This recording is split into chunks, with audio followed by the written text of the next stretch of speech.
पत्थर लौटा दो वरना मेरा श्राप लगेगा।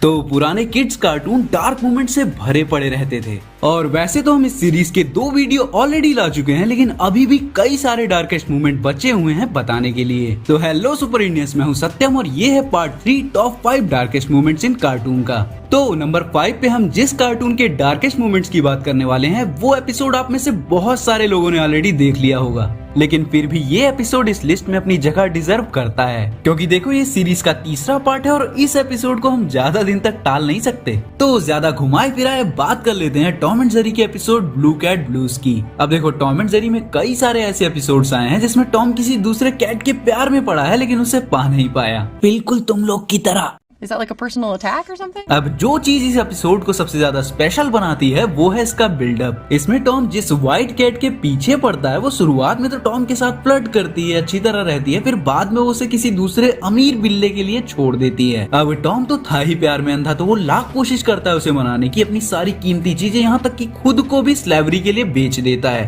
ताकि वो उसका प्यार पा सके। लेकिन व्हाइट कैट टॉम से ज्यादा रिच थी और इतनी ट्राइज के बाद भी टॉम का कुछ नहीं होता और वो डिप्रेशन में चला जाता है, दूध के नशे करने लगता है क्योंकि कैट्स दारू तो पियेंगे नहीं। जेरी बहुत कोशिश करता है उसे मूव ऑन कराने की लेकिन कुछ नहीं होता, तो वो एंड में रेलवे ट्रैक पे बैठ जाता है सुसाइड करने के लिए। और ये एपिसोड एक और ट्विस्ट देता है जब जेरी एंडिंग सीन में देखता है कि जो टाइम वो टॉम को मूव ऑन कराने में दे रहा था उतने में कोई और अमीर चूहा उसकी वाली को भी ले गया, तो वो खुद भी सुसाइड में टॉम का साथ देने चला जाता है। ट्रेन की साउंड के साथ स्क्रीन ब्लैक हो जाती है और सबसे बड़ी बात, अगर तुम न्यूज वगैरह पढ़ते हो तो ऐसे सिमिलर केसेस बहुत ज्यादा मिलेंगे तुम्हें। साला ये दुख का खत्म नहीं होता बे। तो नंबर 4 पे आता है आई एपिसोड डेक्स्टर्स लेबोरेटरी से। ये एक बहुत ही वियर्ड शो था, तो इसमें डार्क एपिसोड्स तो होने ही थे, पर ऐसा एपिसोड जो रेगुलर होने वाले रियल लाइफ इंसिडेंट्स को अडॉप्ट करे। इस एपिसोड में डेक्स्टर की एक छोटी सी काइंडनेस की वजह से एक लड़की उसके साथ ऑब्सेस्ड हो जाती है और उसे स्टॉक करना चालू कर देती है। और मेरे दोस्त, स्टॉकिंग कितनी ज्यादा खतरनाक हो सकती है ये जानने के लिए नेटफ्लिक्स की यू सीरीज देख लेना। सारे सोशल मीडिया अकाउंट्स खुले हुए हैं, चाहती हो लोग तुम्हें देखें, सुने, जाने, और मैं ये करने के लिए तैयार हूँ। और अगर यू सीरीज देखने का टाइम नहीं है तो ऊपर दिए हुए लिंक से मेरा यू वाला वीडियो जरूर देखना। वैसे वो वीडियो इस चैनल पे मेरा पहला वीडियो है, तो थोड़ा आवाज को इग्नोर करना। हाँ, तो मैं कहा था कि वो लड़की डेक्स्टर को स्टॉक करने लग जाती है, वो जहाँ जाता है उसका पीछा करने लग जाती है। डेक्स्टर की पूरी प्राइवेसी खत्म हो चुकी थी और उसकी लाइफ नाइटमेयर बन चुकी थी, क्योंकि स्टॉकर्स का पता नहीं होता कि वो कब क्या कर दें। अब इस एपिसोड में डेक्स्टर की सिस्टर उसे बचा लेती है, उस लड़की का ऑब्सेशन किसी और पर्सन पे शिफ्ट करके, मतलब उस दूसरे पर्सन की लाइफ नाइटमेयर बना के। अब इस टाइम पे अगर देखा जाए तो स्टॉकिंग ही सबसे स्कैरी क्राइम्स में से एक है, क्योंकि इसमें तुम्हारी लाइफ पर्सनल रह ही नहीं जाती। अब हो सकता है कि ये चीज आप लोगों के लिए उतनी रिलेटेबल ना हो, लेकिन लड़कियां इस चीज को काफी हद तक समझ सकती हैं, क्योंकि मोस्ट ऑफ द केसेस में ऐसा देखा गया है कि लड़कियां इन चीजों को काफी ज्यादा सफर करती हैं। बहुत सारे सिक मेंटालिटी के लड़के उनका पीछा करते हैं, वो सुबह कितने बजे स्कूल कॉलेज जाती हैं, कितने बजे उनकी छुट्टी होती है और वो किस कन्वेंस में बैठती हैं,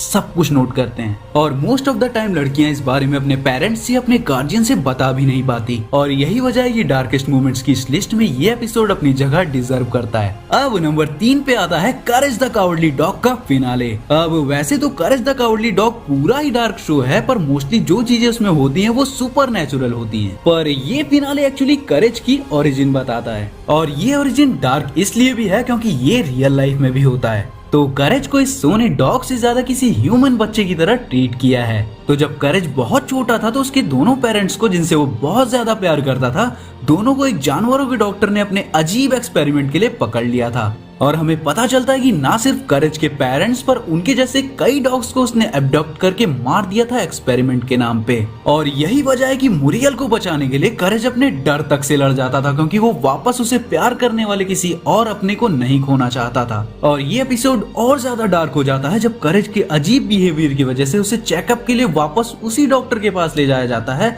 जिससे उसके बचपन की सारी यादें और ट्रॉमा वापस आ जाता है। अपने पेरेंट्स को खोना, वो सारा टॉर्चर, ये सारी बुरी यादें उसके दिमाग में वापस से आने लग जाती हैं। खैर, ये एपिसोड एंड तो हैप्पी होता है, पर अभी भी बहुत सारे डॉग्स के साथ ऐसा होता है। अब नंबर 2 पे आता है जस्टिस लीग अनलिमिटेड का episode for the man who has everything. अब चाहे एक मेडिकल प्रॉब्लम हो सकती है जब लोग अपनी फैंटेसी में ही जीने लग जाते हैं। बच्चे इनविजिबल फ्रेंड्स बना लेते हैं ताकि वो रियल लाइफ में एस्केप कर सकें। पर बिना इस मेडिकल प्रॉब्लम के भी हम में से कई लोग एक परफेक्ट वर्ल्ड की इच्छा रखते हैं और बुरा लगता है जब रियलिटी उससे बिल्कुल डिफरेंट होती है। जैसे तुमने कोई अच्छा सा ड्रीम देखा और सुबह उठते ही तुम वापस से अपनी रियल लाइफ में आ जाओ, दिल सा टूट जाता है। अब इस एपिसोड में सुपरमैन के बर्थडे पर एक एलियन पैरासाइट सुपरमैन से अटैच हो जाता है और इससे क्लार्क एक ऐसे फैंटेसी वर्ल्ड में ट्रैप हो जाता है जहां क्रिप्टॉन कभी तबाह ही नहीं हुआ था और उसके पेरेंट्स जिंदा हैं, यहाँ तक कि उसकी वाइफ और एक बच्चा भी है। पर जब सुपरमैन रियलाइज करता है कि उसका खून, उसका सन जिसके साथ उसकी यादें जुड़ी हैं और कुछ नहीं बस उसकी इमेजिनेशन है, वो पूरी तरह टूट जाता है। और ये सबसे इमोशनल एपिसोड था इस पूरी सीरीज का। और ये चीज उतनी रेयर नहीं है स्पेशली किड्स में जिनके पेरेंट्स उन पे फोकस नहीं करते, अब्यूजिव होते हैं, या वो किड्स जो अपनी फैमिली खो देते हैं। This is everything I ever wanted in a life. तो अब आता है नंबर 1 पे the Kanker sisters movement Ed and Eddy से। ये शो जिसने भी बचपन में कार्टून नेटवर्क पे देखा होगा उसे याद ही होगा कि ये शो कितना डार्क था, अब्यूजिव फैमिली से लेके बुलिंग तक। पर अब जिन मोमेंट्स की हम बात करने वाले हैं वो बहुत ही ज्यादा डार्क और रियलिस्टिक हैं, जो किड्स शो में तो होने ही नहीं चाहिए। तो कैंकर सिस्टर्स तीनों एड से बहुत ज्यादा ऑब्सेस्ड होती हैं, इतनी ज्यादा कि उनके साथ सेक्सुअल असॉल्ट तक करती हैं, खुद को उन पर फोर्स करती हैं और एक मोमेंट पे तो एड्स को उनके साथ फोर्सफुली मैरी करने तक को ले गई थी। और वो सिनेरियो और कुछ नहीं बल्कि सेक्सुअल हैरेसमेंट को रिप्रेजेंट कर रहा था और ये शो में मल्टीपल टाइम्स हुआ।